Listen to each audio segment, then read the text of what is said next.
Bir də təbii ki, mütləq yeməkdən əvvəl meyvə-tərəvəz qəbul etmək lazımdır. Meyvə-tərəvəz, əgər ət xörəyi yeyirsənsə, orada sən göyərti yemirsənsə, o ət tam həzmə getməyəcək.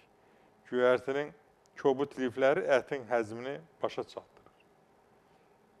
Və bu baxımdan da mütləq mənada ayrı-ayrı insanlar öz xəstəliyinə uyğun olaraq qidalanma haqqında məlumat ala bilərlər ki, məndə bu xəstəlik var, mən nə yeyə bilərəm, nəyi nə ilə istifadə edə bilərəm, yeyə bilərəm.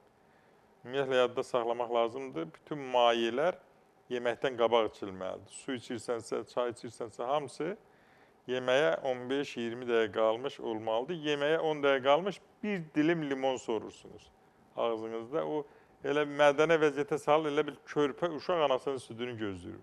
Mədə o zaman qidanı elə gözləyir və onda da yeyəndə çox çeynəyib yemək lazımdır ki, həzm prosesi tamamilə başa çatsın.